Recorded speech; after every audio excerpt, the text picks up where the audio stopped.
Bueno, iniciamos nuestras clases virtuales. Espero que estén bien, que estén tranquilos en su cuarentena. Vamos a continuar con el tema de sincronización de threads, de hilos. Recuerden lo que hicimos la clase pasada. La clase pasada hablábamos del tema de hilos. Y la idea es que mediante los mecanismos de la clase thread o el tema de la interfaz Renable, ustedes elijan opciones para hacer sus programas respectivos en términos de hilos. Adicionalmente, pues la idea es que practiquen, hagan por sí mismos los ejercicios. Sobre todo lo que yo les dejé en el aula, yo les dejé un código similar a este para que puedan trabajar manipulándolo, cambiándole cosas. La intención es esa, ¿no? Que puedan ajustar la forma en que ustedes programan y entiendan el concepto. Bueno, para hoy tenemos brevemente el tema de sincronización y luego vamos a iniciar la fase de RPC. ¿Listo? Vamos a ver que el tiempo nos dé. Eh, la idea es que podamos verlos, completar el tema de sincronización. ¿Listo? Entonces, en el tema de sincronización, pues podemos ver que lo que habíamos hablado la clase pasada, habíamos hecho hilos, pero los hilos no estaban sincronizados, sino que estaban en función de una prioridad que daba el sistema operativo. Esa prioridad a la larga es un número entero que va a representar el hilo dentro del sistema operativo. Y habíamos acordado que entre más grande el número, pues más prioridad tenía el hilo. Sin embargo, esto no permite solucionar uno de los problemas comunes del manejo de hilos, que es el de usar dos hilos, o tres hilos, o cuatro hilos en términos cooperativos. ¿Sí? O sea, que un hilo pueda requerir el resultado de otro hilo para operar y hacer procesos, digamos, de forma colaborativa. ¿Sí? Entonces eso no está resuelto hasta ahí. Una forma inicial, pues, es entender el concepto de productor-consumidor y haciendo un proceso de, digamos, de empalme entre el que produce y el que consume, y podríamos hablar de un hilo que produce y un hilo que consume lo que produce el otro hilo. Entonces, en ese caso, vamos a poner un ejemplo clásico. Estos ejemplos siempre los consiguen ustedes en todos los documentos, libros y demás, en donde tenemos un productor. Fíjense como en este caso, tenemos un productor que hereda de la clase hilo y tiene un objeto de la clase contenedor, que puede ser una clase cualquiera, puede ser simplemente una clase cuyo valor puede ser simplemente una variable. ¿Listo? Entonces, el productor, fíjense que tiene como constructor simplemente un método constructor que incluye en sus parámetros de entrada un objeto de la clase contenedor. Y listo. No hay nada raro. Simplemente estamos diciendo que en este caso, que, a ver, que C, que es el parámetro que tenemos de entrada, va a ser nuestro contenedor dentro de nuestra clase productor, dentro de nuestro objeto productor. Y de nuevo, lo de siempre. Hacemos un run y, como habíamos hecho la clase pasada, un ciclo que nos procese dentro de este run el hilo como tal. Recuerden que los hilos casi siempre, digamos, por no decir que siempre, van a estar representados a la larga por un ciclo tipo for, tipo while, que nos va a permitir ejecutar de forma, digamos, constante y seguida los procesos que hace el hilo. ¿Sí? Normalmente cuando se hacen hilos se hace referencia a procesos repetitivos. De ahí el tema de los ciclos. Entonces ahora tenemos que dentro de este ciclo hemos incluido esta sentencia sleep. ¿Listo? En este caso, sleep es digamos, un método que viene dentro de Java que nos va a permitir demorarnos un tiempo determinado en términos de un entero. En este caso, fíjense que es un entero dado por esta sentencia, que es un random multiplicado por 100. Recuerden que el número random va a estar dado entre 0 y 1.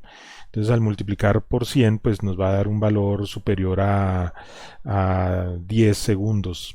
¿Sí? De pronto, sí, bueno, depende también del tema de qué valor nos da, porque si nos da por ejemplo un valor cercano a 0.9, si lo multiplicamos por 100 pues entonces tendríamos, a ver,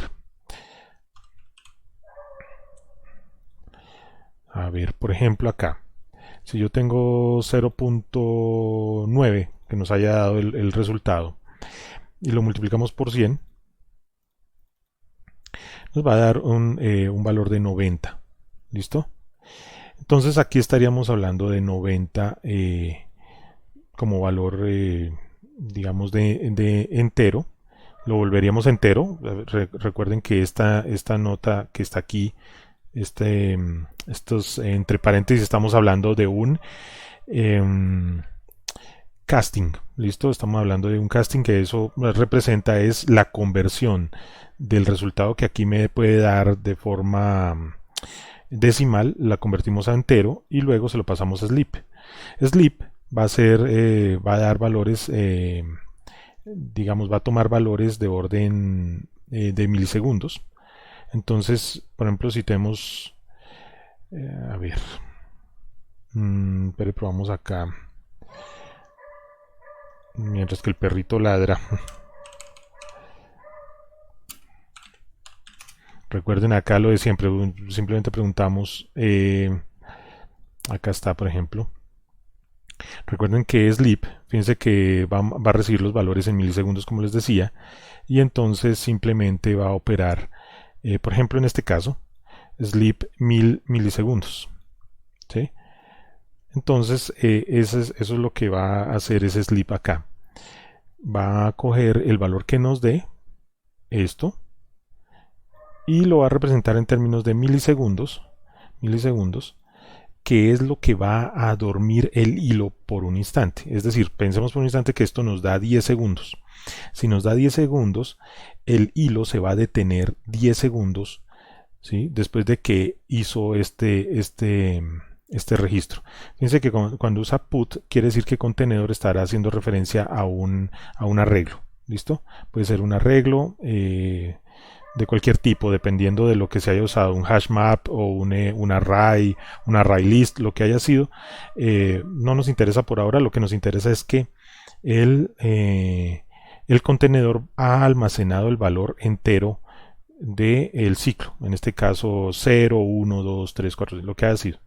Eso es lo que se guarda en el put, en el array, a través de este put. ¿Listo? Y luego, pues bueno, manda un mensaje diciendo, en este ejemplo, nos está diciendo que hemos guardado el valor del entero y en el contenedor, y simplemente mandamos el mensaje. Ahora, luego de que se guarda eso en el array, lo que está ocurriendo es que dormimos, por ejemplo, 10 segundos, 1 segundo, lo que nos dé el mat random acá, y multiplicado por 100. Entonces pensemos que se esperó 10 segundos, ¿listo? Y no puso nada más en el contenedor. Habíamos dicho que podría ser también una variable, pues puede ser una variable también, ¿listo? Pero en este ejercicio lo podemos catalogar en términos de un array. Entonces, la celda la llenamos y luego descansamos 10 segundos, pensemos por un instante. Cuando eso ocurre, lo que nos está permitiendo ahí es darle la oportunidad a otro hilo para que pueda utilizar lo que se puso en ese contenedor, ¿sí? Y puede darle un tiempo de 10 segundos para que él pueda operar el otro hilo. Entonces miremos el consumidor acá. Fíjense que aquí tenemos el contenedor, simplemente lo pasamos. Fíjense que a la larga yo puedo capturar ese contenedor y pasarlo acá, y hago exactamente lo mismo. Lo único es que aquí estamos usando un get, ¿sí? Es decir, lo que tomamos del contenedor. Puede ser un array, puede ser una variable, lo que sea. En este caso, pensemos que es un array, entonces obtuvimos el último valor registrado por el productor a través de este método get. Entonces, para que me entiendan, o sea, el tema del contenedor puede ser, fíjense que aquí está declarado, el contenedor a la larga es un objeto de la clase contenedor que muy probablemente tendrá los métodos put y get. ¿Listo? Put para que el productor lo use, lo registre para que el productor ponga el valor, ¿sí? Generado, y get para que el consumidor pueda usarlo. ¿Listo? Eso es todo lo que se está haciendo. Entonces acá por ejemplo estamos diciendo que el valor se utilizará para algo y luego se imprime en pantalla que se utilizó el valor el valor get, el valor que se obtuvo del método get, del caso del contenedor. ¿Listo? Entonces esta es la primera forma de sincronización a través de digamos pausas que se generan a través de la orden sleep. En Java es muy común, se puede también mirar en Python, existen otros lenguajes que pueden hacer eso. De hecho todos los lenguajes hacen eso. ¿Listo? Tienen la posibilidad de pausar los procesos un tiempo que uno indique. ¿Listo?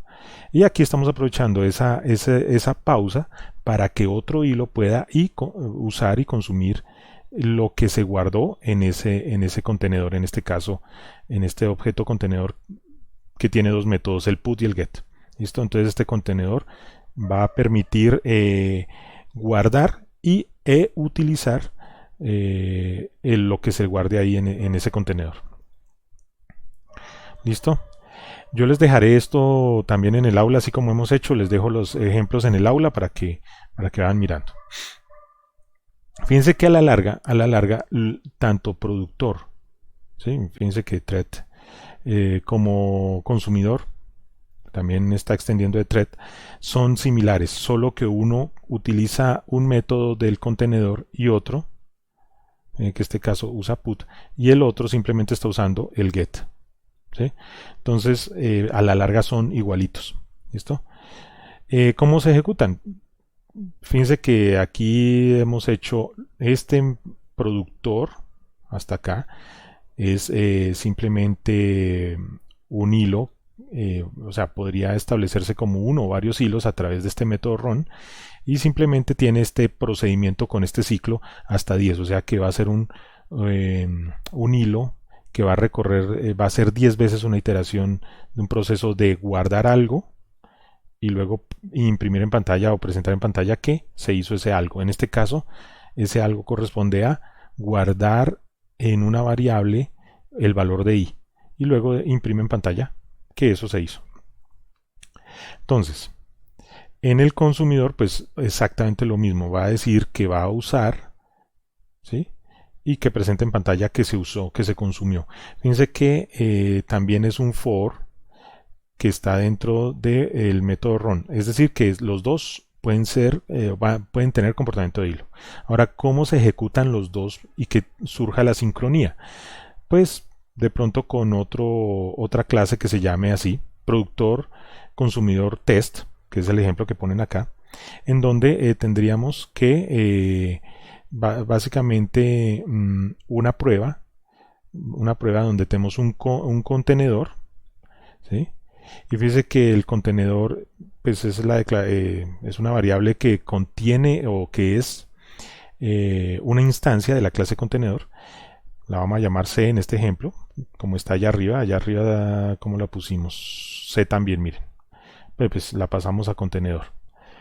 Realmente en consumidor y productor tenemos la variable llamada contenedor al interior. Pero fíjense que acá simplemente la llamamos C, que es una instancia de la clase contenedor, y lo que hicimos es que productor produce, donde produce es una variable o sea, es un objeto de la clase productor. Aquí está su instancia y le pasamos por parámetro C. ¿Listo? Y el consumidor consume y hacemos lo mismo. Donde consume es un objeto de la clase consumidor y pues ahí está como parámetros lo que sucede. Es decir, pasamos la variable C, que es el objeto contenedor.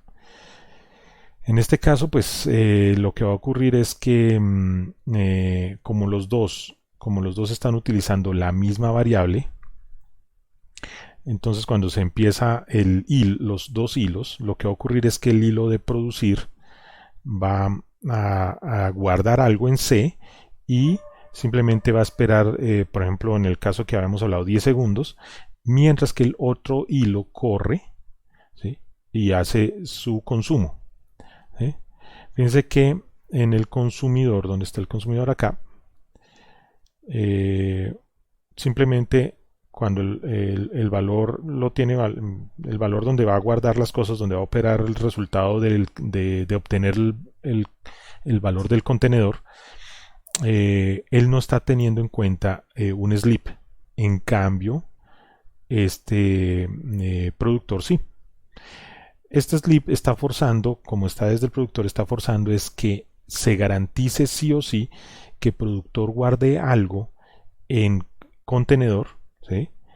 Y dé el tiempo suficiente para que el consumidor pueda operarlo. ¿Listo? O sea, que el productor pueda guardar algo sí o sí en el contenedor y el consumidor pueda eh, consumirlo. ¿Listo? Espero que haya quedado claro ahí. Bueno, esa es la primera forma de sincronización. Ahora, no es muy, digamos, práctica cuando tenemos, por ejemplo, muchos más hilos. Entonces, gestionar los tiempos y eso, todo eso es muy complejo y no sería válido el sleep. ¿Sí? Si tenemos, por ejemplo, 20 hilos haciendo operaciones y cada uno dependiendo de los demás, pues ese proceso puede ser muy inestable. ¿Sí? Entonces, lo conveniente es simplemente hacer otros mecanismos, tener otros mecanismos. En- entonces, para solucionar el problema de esas sincronizaciones, se utiliza la palabra reservada synchronized. Entonces, synchronized lo que va a hacer es permitir, permitir que un método, como en este caso el get, ya explicaré, por ejemplo en este caso, el método get, ya explicaré de dónde viene esto. El método get que está aquí va a estar sincronizado a algo, ¿listo? Lo que vamos a hacer acá para que se entienda es que vamos a reemplazar al contenedor por este QB hole, ¿sí? Este QB hole que va acá. Y esta clase pues va a tener dos métodos, básicamente el método get que les estaba mostrando hasta aquí y el método put que va hasta acá. Voy a pasarlo allí lo tengo por aquí listo. Vamos a pasarlo a ver si acá. Acá ya los tenemos. Entonces es esta misma clase, solo que pues acá nos queda como más fácil de mirar. Tendríamos este método get y este método put dentro de la clase QE la QE Hall. Entonces, esta clase que es un contenedor diferente porque ahora va a tener control de la forma en que tanto productor o consumidor van a usar su servicio de contenedor. Entonces este QB lo que va a tener es, como habíamos hablado en la clase contenedora, un método get y otro método put. ¿Listo? El método get va a permitir obtener la información que ha puesto el productor. Y el método put es el que va a utilizar el productor para poner el valor para, como resultado de su operación, guardar en, eh, en una variable lo que él hizo. ¿Listo? Entonces, esto es para el productor y esto es para el consumidor. ¿Listo? Entonces, en ese caso, lo que está sucediendo es que ambos métodos están sincronizados. Fíjense que están usando la palabra reservada de synchronized. Entonces están sincronizados. ¿Cómo se sincroniza? Con este white. ¿Listo? Fíjense que los dos van a utilizar white. En este caso, En este caso hay un while false, o sea que es un proceso iterativo hasta que se ponga, hasta que el sistema productor ponga un valor. Cuando el sistema productor ponga un valor, eh, digamos en el contenedor, lo que va a ocurrir es que este white deja de operar. Técnicamente lo que va a ocurrir es que esto me va a dar true y entonces este ciclo no va a continuar y simplemente retorna el dato que se almacenó. ¿Listo? Y para el caso del put, ¿sí? Entonces es exactamente igual. Lo que va a esperar es que el consumidor consuma lo que se guardó en el contenedor. Entonces en este caso, cuando se consume, put se puede ejecutar pasándole un valor. Fíjense que aquí, pensemos por un instante para que quede claro acá. Estos son siempre es enredado sin tablero. Si yo tengo un productor que va a guardar, ¿sí? Si yo tengo un productor que va a guardar un valor en el contenedor, va a usar el método put. ¿Y cómo lo hace? Simplemente usando put con su parámetro respectivo, que en este caso es un valor. ¿Listo? En el caso de que haya ese valor, si existe, entonces va a dar true en este ciclo interno que él tiene, ¿cierto? Hay valor, true, ¿cierto? Dato igual a valor y hay dato true, simplemente lo está colocando. O sea, acá es que yo invoco este método, entonces simplemente digo que me va a dar true en términos de esta ejecución que hay acá. Hay dato true. Y aquí hay una orden que es en notify all, que notifique todo. En este caso lo que va a hacer es notificar que ya hay un dato. ¿Listo? O sea, si este método se ejecuta, por parte del productor, entonces simplemente tenemos una notificación a todos los que estén relacionados con el proceso del contenedor. Entonces aquí por ejemplo lo que va a ocurrir es que el valor va a pasar a dato, ¿sí? Si el dato, si hay dato, sigue siendo true, ¿eh? Entonces él simplemente se espera. Aquí vamos a esperar hasta que el consumidor gaste o use lo que se guardó en el contenedor. ¿Listo? Entonces, fíjense que aquí hasta que el consumidor use el get, entonces él no cambia hasta que dé esto falso. Cuando esto da falso, entonces esto no se cumple y luego ejecuta la notificación de que estamos libres y que debemos consumir, que debemos producir un nuevo elemento en el contenedor, ¿sí? Pero si esto nos da true, entonces el productor se queda esperando hasta que el consumidor lo gaste, ¿sí? Entonces voy a dejarles en el aula estos dos ejemplos de productor y consumidor. La idea es que los miren y a través del Meet me hagan preguntas respectivas a esto, porque yo sé que aquí puede ser un poquito confuso. O sea, el tema es que esta clase es la que va a gestionar qué hay en el contenedor y qué no, ¿sí? Si el contenedor está ocupado o si no está ocupado. ¿Listo? Y entonces simplemente la podemos añadir a nuestro sistema para que haga la sincronización respectiva a través de estos métodos sincronizados usando esta palabra reservada. De eso se trata. ¿Listo? Esa es la conclusión ahí de ese tema. Bueno, eso es básicamente. Yo les dejo también este documento, creo que ya lo tienen ahí a la mano, entonces la idea es que lo lean. Si no me entienden, pues lo pueden entender con ese documento. Y aparte de eso, pues les dejo los ejemplos hechos en Java funcionando para que ustedes hagan las pruebas pertinentes. Bueno, eso hasta ahí es el tema de hilos sincronizados. ¿Listo? Entonces tenemos hilos asíncronos, que fue lo que vimos la clase pasada, hilos síncronos con esto que estamos viendo acá a través de Synchronized, sobre todo con el uso de esta palabra reservada nos permite hacer la sincronización. ¿Listo? Esto es básicamente todo lo de hilos, no hay más tema, no es tampoco más complejo el tema de hilos. Se utilizan para muchas cosas, ustedes ya hicieron las pruebas iniciales con sockets, se utiliza mucho en servidores para poder hacer gestión de lo que se recibe en servidores como peticiones de clientes, por ejemplo.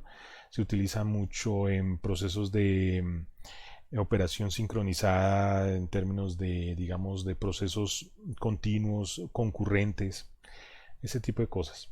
Entonces, ahí queda para que lo estudien. Para terminar, lo conveniente ahí es que hagan ustedes mismos las sincronizaciones y hagan las pruebas. ¿Listo? Yo les dejo un ejemplo inicial para que ustedes lo cacharren como decimos comúnmente. Bueno, el siguiente tema, a ver si lo tengo yo aquí a la mano, es el tema de los... vamos a maximizar un poquito esto. El tema inicial de los RPCs. ¿Listo? RPC es, digamos, algo ya viejo, tiene digamos, sus épocas, ya su época ya está pasada, porque ya tenemos otros conceptos todavía más tranquilos, más fáciles de llevar a cabo, que son los web services y demás.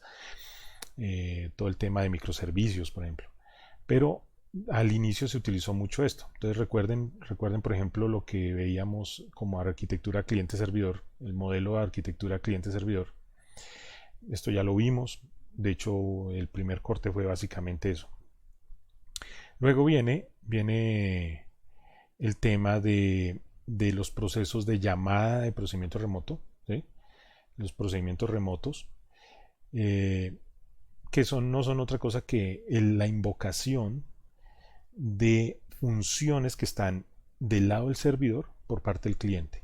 ¿Listo? Entonces simplemente es invocar funcionalidades que están en el lado del servidor a través de un código que va a envolver y va a linkear esas funciones en el cliente. Esas funciones están en el servidor, linkearlas y las puede utilizar como si se tratara de algo local, como si estuvieran ahí en el computador pues, local, no como si estuviera en el servidor, ¿sí? Entonces tendríamos ese caso donde no se siente que estamos viajando por internet trayendo la información para operarla aquí, sino que se hace un linkeo, se hace un enlace entre el servidor y el cliente para poder operar fácilmente lo que se tiene, digamos, en el servidor. ¿Listo? Como función. Bueno, realmente el que nos interesaría, este gráfico que vemos acá, la figura esta 4.5 que ven aquí en este documento, fíjense que lo que ocurre es que el cliente construye un mensaje. Normalmente esa construcción de mensaje se hace a través de XML. Por eso yo les expliqué en varias clases pasadas el tema de XML y cómo funciona, porque aquí ya vamos a empezar a utilizarlo. Entonces se construye un mensaje, normalmente esa construcción es XML. ¿Sí? ¿Qué mensaje es? Una petición. ¿Sí? Ahora yo les muestro un ejemplo de petición. Normalmente se hace en XML, ¿no? Se puede hacer con otras formas, pero lo estándar es XML. Entonces, ese mensaje construido a través de estándares XML lo podemos enviar, ¿sí? Fíjense que la segunda fase es enviar el mensaje. ¿A quién le enviamos el mensaje? Pues al servidor. Ese mensaje que tiene una petición de uso de una función que tienen ellos allá en el servidor. Entonces lo que ocurre en el servidor es que se crean los hilos respectivos, ¿sí? Acuérdense que para cada peticionario, para cada cliente vamos a tener un hilo de operación, ¿sí? A nivel cíclico, y espera una orden. Cuando llega la orden, lo que hace es desempacar la solicitud de parámetros que viene en el mensaje que envió el cliente. ¿Listo? Entonces se construye el mensaje donde vamos a tener parámetros en XML, se envía el mensaje ese mensaje llega al servidor y lo que hace el servidor es sentir que llega, o sea, a través de la escucha de un hilo que está escuchando, eh, escucha que le llegó una orden y lo que hace es desempacar la solicitud, ve que es un XML, lo analiza y saca los parámetros respectivos. El procedimiento de llamada con hilo pues construye una respuesta porque esa respuesta viene de una función que él tiene por allá guardada, ¿cierto? La opera y la respuesta la arma en términos de XML. Entonces, por ejemplo, aquí en este caso hay un procedimiento de llamada con el hilo, es decir, llega una petición, se hace la operación con la función, se ensambla la respuesta y esa respuesta queda en XML y luego se le envía la respuesta al cliente. Eso es todo. Y ahí se acaba el ciclo de operación del hilo. ¿Listo? Eso es básicamente. Bueno, eso para que se entienda, otra vez miramos código. Yo tener acá, a ver si lo tengo, creo que lo tengo listo. Voy a ver. No lo tengo acá, pero podemos abrir el Atom. Yo tenía en el Atom un ejercicio de estos. Venga a ver.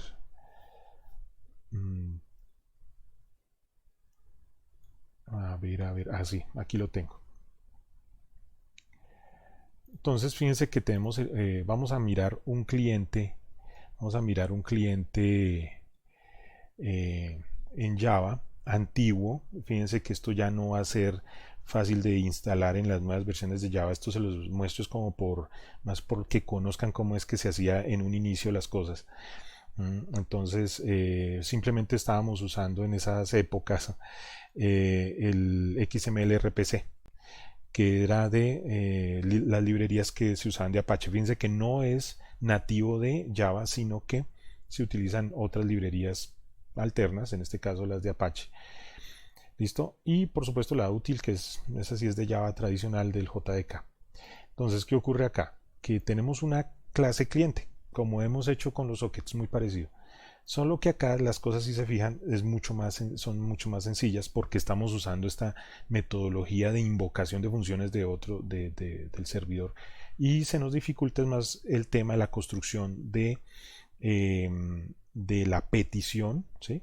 Del request que hace el cliente. Es de pronto lo complicado, pero a la larga esta librería XML RPC servía para solucionar el problema. ¿Listo? Hoy día ya es un estándar y entonces es mucho más fácil de llevar esos procesos. Pero miremos, lo que va a ocurrir acá es que, bueno, aquí lo tenemos en una función main de una muy escuetamente y lo que hacemos es crear un cliente RPC. El cliente RPC, muy sencillo. New XML RPC Client y listo. Y nos está preguntando dónde está el servidor. ¿Sí? Aquí nos está diciendo que el servidor está en esta ubicación.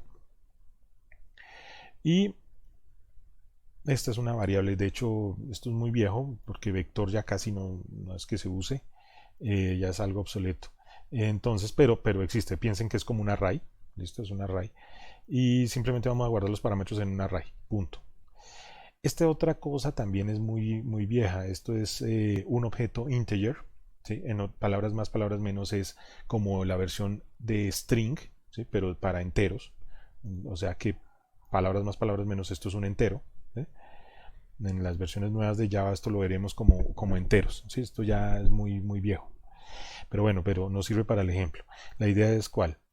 Que aquí simplemente guardamos en el array parámetros, ¿sí? En este vector parámetros, guardamos el entero 17 y guardamos el entero 13. ¿Sí? Simplemente adicionamos esos elementos a parámetros. Nada más. Eso es lo que hicimos ahí.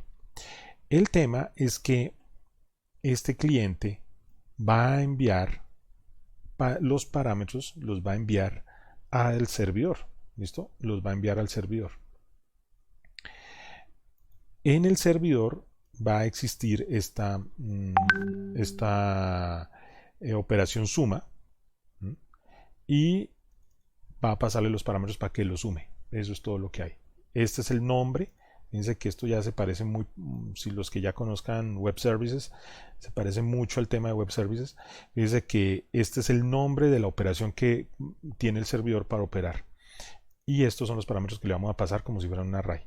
Aquí el tema es que vamos a guardar la respuesta del servidor en un objeto llamado result.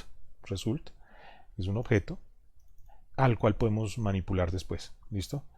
Pero fíjense cómo funciona. Este server execute, ¿sí? Este server, la ejecución del servidor, se le está diciendo muy parecido al método exec que ustedes conocen de pronto en sistemas operativos. Java uno puede llamar, por decir algo, al WordPad, simplemente con la orden exec.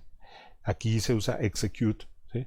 Para decir que vamos a enviar a un servidor una orden. Aquí le estamos diciendo que al servidor le enviemos esta orden. ¿Listo? Fíjense que a ver dónde está eso.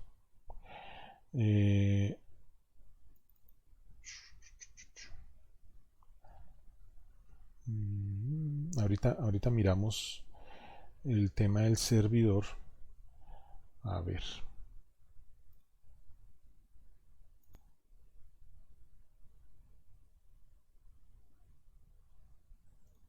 Bueno, entonces les estaba diciendo acá que server, entonces server es el servidor que tenemos al otro lado, acá en la ubicación localhost RPC2, lo vamos a llamar así, y server execute es el mecanismo por el cual bajo la librería XML RPC podemos ir a hacerle una petición a ese servidor.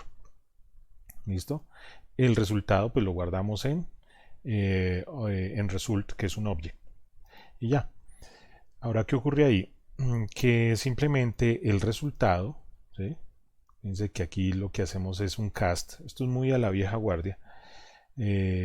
Simplemente usamos el resultado del valor del result y lo pasamos al entero y simplemente lo presentamos en pantalla y se acabó el asunto.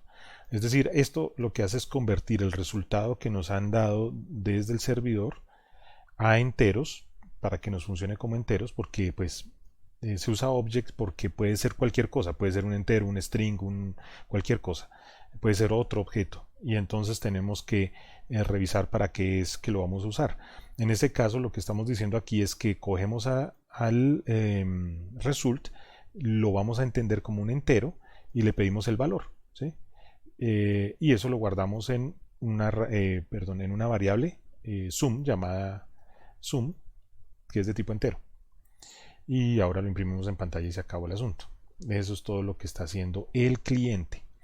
Pero debido a la forma de usar, digamos, usar este elemento XML RPC client, ¿sí? Digamos, al hacer esta operación acá de new, de crear esta instancia de XML RPC cliente, lo que va a ocurrir es que vamos a obtener una petición, un request bien particular. Estará escrito en XML. Es decir, que cuando yo pida esta ejecución, yo voy a enviar unos parámetros al estilo XML. Vamos a mostrarlo en este momento. Esto por supuesto no lo hacemos nosotros, sino que el sistema internamente lo arma. Es decir, gracias a la librería XML RPC, por dentro se arma esto. ¿Qué se arma? Esto que está aquí. Es la petición del cliente al servidor. Y tiene una estructura XML que ya la hemos visto. Fíjense que aquí estamos dando, digamos, los estándares de codificación del XML, que es típico en todos los sistemas de cómputo actuales. Y aquí estamos diciendo que vamos a hacer un método, un llamado a método. De aquí, de hecho, esto es digamos, una solicitud del llamado a un método. Y luego le decimos el nombre del método. El método se llama sample_num y ese es el nombre del método. Y los parámetros pues son estos. En este caso, un valor que es 17, que es de tipo entero, y un valor 13, que es de tipo entero. Fíjense que como yo les estaba mostrando hace ya unos días, ya semanas, que habíamos hablado de XML, mire la forma en que se escribe el XML. Por supuesto, esto no lo tenemos que hacer, ya la librería la arma por defecto, pero esto es lo que le envían al servidor para que él entienda. Y fíjese que manda parámetros son dos parámetros, el parámetro 1 y el parámetro 2. El parámetro 1 tiene un valor de 17 y el otro parámetro tiene un valor de 13. No está especificado nombres, no se ha dado, se puede armar un montón de cosas acá, pero pues este es un ejercicio bastante sencillo y simplemente va a mandar dos números, entonces ahí ya funciona. Y el servidor, ¿qué hace? El servidor, acá está la clase servidora, fíjense que cuando recibe, fíjense que aquí de nuevo, fíjense que tenemos es un constructor que simplemente recibe, fíjense que más que un constructor, esto no es un constructor, la operación, el método sum, que está aquí, sum, el sum simplemente recibe los dos datos, hace la operación y lo retorna. Lo retorna como si se tratara de un objeto de enteros, ¿sí? Y retorna la operación. Repito, esto ya últimamente, todavía existe obviamente la clase integer, pero para estas operaciones ya no es tan necesario, ya no se maneja mucho esto. Pero en esa época, digamos, estoy hablando de los 2000, 2008 o algo así para atrás, se manejaba bastante este tema. Entonces, el retorno es simplemente la suma de los dos números, no es más. En otras palabras, este es el método que hace la operación. ¿Listo? Ahora, el main lo que va a hacer es, aquí nuestro main, que es el que va a operar todo el asunto. De hecho, técnicamente es el controlador acá, en este momento. Lo que va a hacer es un try catch, en donde dice que esto está esperando para iniciar el XML server. Arranca un servidor en el puerto 80. Fíjense que todo esto que hablábamos de sockets aquí ya está automático. No tenemos que meter cosas raras para establecer el puerto. Simplemente decimos que esto es un servidor de tipo web server que estará en el puerto 80, activo. Y ha adicionado un handler. ¿Listo? Un handler es un manejador, un gestor. En este caso le pusimos el nombre que es sample. ¿Sí? Por eso el cliente hace esta petición sample sum. ¿Listo?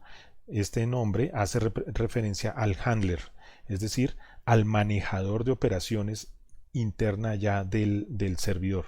Entonces él dice, ejecúteme, señor handler, señor manejador, la operación suma. ¿Sí? Entonces acá lo hemos creado, el servidor crea el sample, que es un handler, que simplemente es un Java Server. ¿Listo? Nada raro. Obviamente, pues, irlo a echar mano y hacerlo funcionar es otro cuento, pero el asunto es que Java Server es nuestro handler, que es un servidor. Prácticamente estamos diciendo acá que nuestro servidor es el propio handler. Entonces se llama sample, es decir, lo vamos a llamar como sample. Y luego le decimos que inicie, ¿sí? Que el servidor inicie. Entonces, aquí que estamos diciendo que con el alias de sample vamos a manejar nuestro servidor y que arranque el servidor. Eso es básicamente, ¿sí? Eso es lo que estamos diciendo. Entonces, cuando se recibe la petición, ¿sí? la vamos a recibir acá con el server start. Cuando se recibe, lo que va a ocurrir es que como yo le estoy indicando al sample que use sum, él lo que va a hacer es utilizar el método sum, ¿sí? Y simplemente hace la operación por defecto. Cuando recibe esto acá, recibe sample.sum, entonces él va a decir, espera a ver si la tengo, y efectivamente la encuentra, que es este método de acá. Si tengo el sum, y lo ejecuta. Entonces este servidor lo que hace es ejecutar este sum que está acá, y ya. Entonces, bueno, aquí básicamente el programa va a seguir haciendo operación hasta que se dejen de hacer peticiones, o básicamente realmente lo que ocurre aquí es que hasta que detengamos el servidor se va a detener. ¿Listo? Entonces él va a tener aquí un control ya de hilos internos, ya vamos a manejar varias cosas digamos mucho más abstractas, no vamos a tener que establecer sockets, manejar todo el tema interno de hilos, sino que eso ya está envuelto en XML RPC. ¿Listo? Esa librería permite hacer esas cosas. Entonces, esto esto que está aquí con este server start, cuando recibe la petición, ¿qué responde? Hace la invocación a Zoom, obtiene la respuesta y luego arma la respuesta. ¿Cómo la arma? La arma con esto, de esta forma, ¿sí? ¿Cómo la está armando? Simplemente dice método response, ¿sí? Los parámetros de respuesta, ¿sí? Solo es uno, que es 30 en ese caso, simplemente lo llena. Esto lo hace de nuevo automáticamente el software que viene de las librerías de XML RPC. Entonces no es necesario hacer esto, sino que de pronto cuando tengamos que mirar qué es lo que está retornando el servidor o cómo vamos a hacer la petición, de pronto tenemos que mirar que sí se entienda qué es lo que vamos a enviar y que quede claro qué es lo que estaban respondiendo. Entonces es para solamente mirar. Pero esto internamente el software lo está haciendo. Recuerden que XML está sirviendo no solamente para que las máquinas operen entre ellas, sino para que los humanos podamos entender qué están haciendo, ¿sí? Es un lenguaje que sirve para las máquinas y para los humanos, el XML. Y le da contexto a nuestros datos. Aquí en este caso, bueno, en este caso es muy escueto porque está diciendo que 30 para nosotros es un valor, punto. No está diciendo nada más. Y aquí 17 también es un valor y 13 es otro valor. Esta es la petición o el request que hace el cliente y este es el response que hace el servidor, cumpliendo lo que está aquí, ¿sí? Construye la respuesta, es decir, arma este XML y luego la envía. ¿Cómo la envía? Cuando Start recibe la petición, simplemente el handler revisa que vamos a usar Zoom, va y la busca, la encuentra, ejecuta la operación y bota la respuesta. Este server hace todo eso.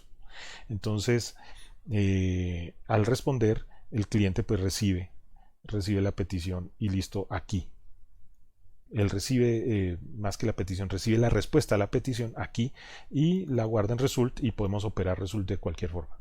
Eso es básicamente el tema de RPC ya escrito en términos de Java. De nuevo les voy a dejar esto en el aula, entonces sería básicamente para que lo miren y lo revisen en términos de código. Hay un tema importante y es que la forma de operación de los RPCs, pues, digamos, tiene su complicación, digamos, estandarizándose ya después en el tema de los web services. Vamos a ver después RMI, la próxima grabación de video será RMI y luego sí pasaremos a los web services y después empezaremos a hacer de verdad sistemas distribuidos. Esa es la idea. Pero RPC es el inicio de todo este rollo del concepto de web service.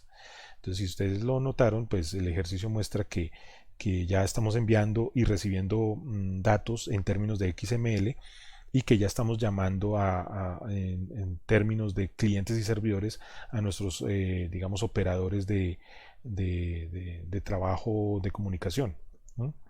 Entonces, fíjense cómo sería una llamada de procedimiento remoto.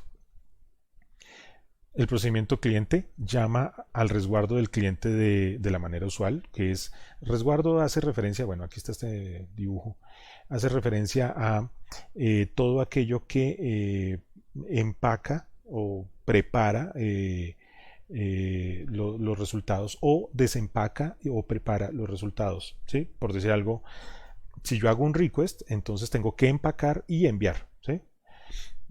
Pero si hago un response, entonces también empaco la respuesta, ¿sí? Entonces a eso se le llama resguardo. Normalmente en español se usa ese término. Esto viene a ser, digamos, más un tema de un bind, ¿sí? Un bind. O sea, la palabra bind, ya la buscamos acá. Bind Java. ¿Sí? Bueno, aquí está explicado que es un binding, ¿sí? Entonces es un envoltorio, es lo que llamamos resguardo, es un envoltorio de operaciones. Entonces, por ejemplo, aquí, bueno, este no es muy claro. A ver si lo encontramos aquí atrás. Eh,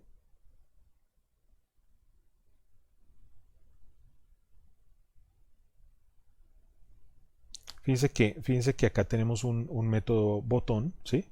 el método botón, y cuando le hacemos clic simplemente estamos, fíjense que al hacer clic estamos envolviendo eh, la orden de content, ¿sí?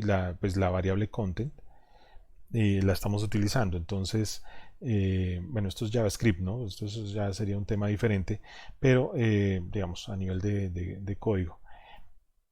A ver si lo podemos mirar más abajo.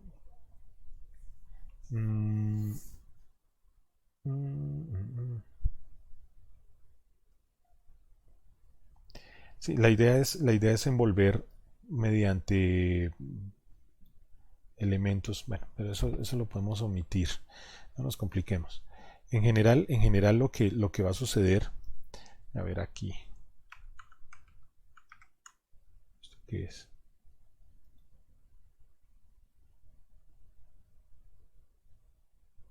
Ah, raro. Bueno, lo que nos interesa es que es un envoltorio de empaque y desempaque. ¿Listo? Eso es lo que llamamos resguardo. Y eh, la otra parte es lo que llamaríamos la invocación o llamada y retorno de esa función. Entonces, por ejemplo, en el lado del cliente tenemos una función que envía la petición, luego la empaca y la envía, ¿sí? Y el servidor tiene una parte que recibe, desempaca y hace el llamado a la función. Y luego cuando él hace la operación genera un retorno que se empaca y luego se envía hacia el cliente. Básicamente eso es lo que está pasando. Entonces estos son los pasos que se indican. Entonces el resguardo del cliente construye un mensaje y realiza un señalamiento al núcleo, ¿sí? Entonces el núcleo es el cliente servidor interno.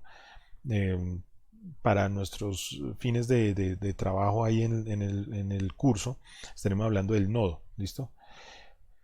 Entonces, el núcleo remoto proporciona el mensaje al resguardo del servidor y el resguardo del servidor desempaca los parámetros y llama al servidor. El servidor realiza el trabajo y regresa el resultado al resguardo, etcétera, etcétera. Técnicamente lo que estamos haciendo es lo que les digo. Yo como cliente envío, hago una operación y tengo que enviar una petición, hago un request. Eso implica empacar los parámetros y las variables que yo, digamos, los valores que yo quiero enviar, los empaco. ¿En qué forma? Normalmente en XML. ¿A través de qué lo hago? De librerías, etcétera, etcétera, como sea, lo empaco. Y lo transmito a partir de sockets y todo lo que hemos visto. Lo que ocurre aquí es que lo estamos abstrayendo y simplemente estamos indicando que vamos a enviarlo a un servidor que está ubicado en XYZ lugar con un puerto en específico. Y listo, lo envía. Cuando lo envía, el servidor lo recibe y lo que hace es desempacarlo. ¿Cómo lo desempaca? Interpretando el XML que le llegó. Y esos parámetros de XML que le llegan los pone en la función que va a hacer la operación respectiva. ¿Listo? ¿Qué quiere decir eso? Que el cliente tuvo que haber enviado no solamente los parámetros, sino que adicionalmente la función que quiere que se ejecute. Entonces acá desempaca y hace que el servidor ejecute las cosas con el método específico. Cuando el método retorna, lo que se hace es empacar de nuevo el resultado. ¿En qué se empaca? En XML y luego lo enviamos al cliente como el response, como la respuesta que da el servidor. Y luego el cliente pues lo que hace es utilizar esos resultados. Eso es básicamente lo que está diciendo este listado de 10 cosas que están diciendo ahí. Listo, eso es básicamente. Esto ya lo vimos. Entonces ahí hay un tema y es que lo estamos viendo a nivel cliente-servidor sencillo, pero la intención de los RPCs es que muchos clientes puedan operar hacia un servidor o que un servidor pueda mandarle a muchos clientes algo, información, respuestas de algo. Entonces aquí tendríamos este caso clásico de comunicación de grupo, que es, digamos, una de las fuertes de los RPCs, ¿sí? Entonces tendríamos un tema de multicasting, de transmisión de multidifusión, en donde el servidor le puede decir a todos sus clientes algo, mandar un mensaje de alguna forma, ¿sí? También estaría una transmisión completa y una transmisión punto a punto, ¿sí? Es decir, a ver si aquí lo tenemos por ahí en algún gráfico. Esto ya el tema de sockets. No, básicamente es, pintémoslo acá. simplemente es que el servidor pueda enviarle cosas a un cliente en específico, ¿sí?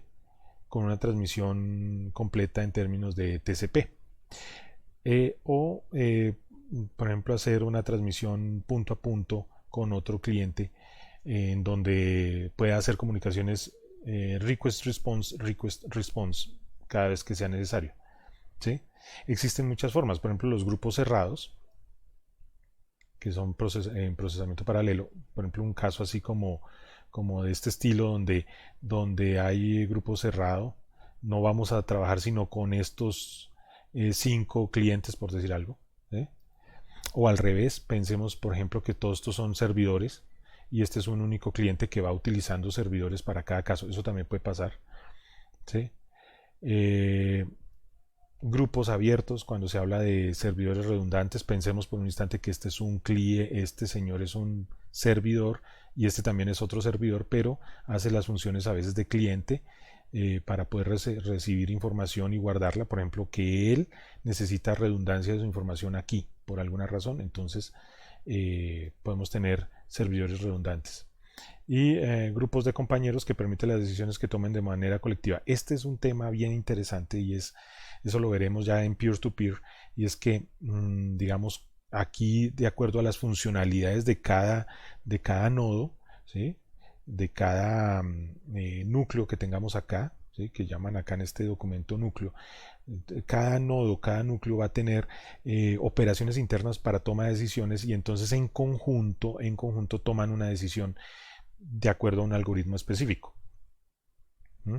Eso es bien complejo, eso lo usan por ejemplo en el blockchain y toda esa temática de blockchain. Todo el tema también de eh, concurrencia en operaciones, por ejemplo, para el genoma humano y ese tipo de cosas.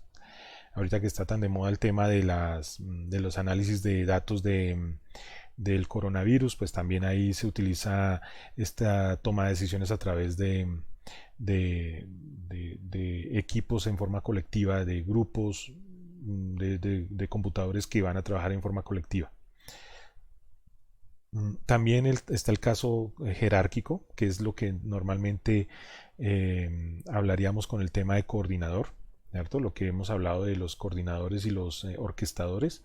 Entonces, con el tema de las coreografías que hemos hablado en clase, en donde el coordinador simplemente da las órdenes y él es el que gestiona toda la coreografía. Entonces, técnicamente, jerárquicamente, todo debe pasar por él. Él es el que dice, listo, hagamos de acuerdo a este algoritmo que hemos puesto interno las operaciones pertinentes con este grupo de computadores que están trabajando enlazados hacia este coordinador.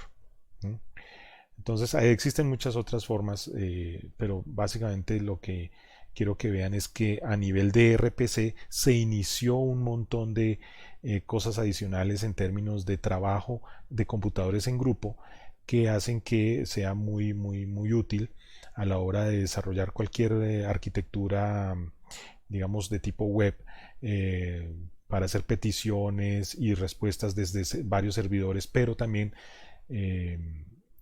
digamos, con comunicaciones entre cliente y servidor, cliente, bueno, digamos, cliente a varios servidores, ¿sí? Podríamos tener servidores a servidores, servidores a clientes. Hay un montón de opciones que se empiezan a abrir con RPC. Entonces, de ahí la importancia de saber o por lo menos conocer, digamos, cómo funcionan los RPCs. Esto es más un tema histórico porque realmente en tiempos modernos ya se están usando otras cosas. Obviamente no faltará que haya una necesidad muy puntual donde se utilice esta tecnología, pero actualmente ya hay otras cosas que suplen mejor el RPC, ¿sí? Y los RMIs. De hecho, RMI también es algo ya viejo. Estaríamos hablando más en términos de web services y microservicios ya a futuro, ¿sí? Que eso los veremos después. Bueno, con esto acabamos hoy nuestra sesión de clase. Estén pendientes del aula.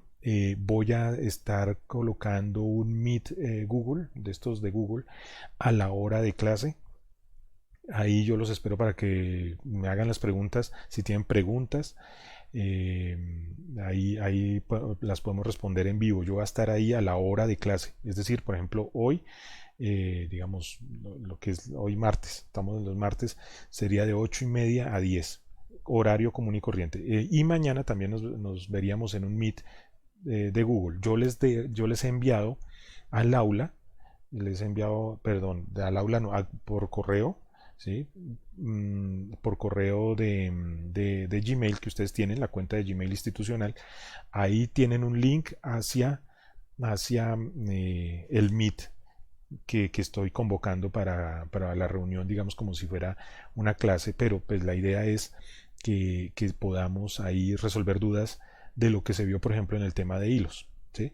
Y mañana, por ejemplo, si ven este video, mañana pueden hacerme preguntas sobre el tema de lo básico de RPC y el tema de hilos sincronizados. Esa es la idea. ¿Listo? Entonces, quedan ahí al tanto. Ya saben que tienen que estar pendientes de los meets. Y aquí esto estará en el aula de hoy a mañana. Estaré subiéndoles todo esto al aula. Bueno, entonces que pasen buena noche y los espero en el meet.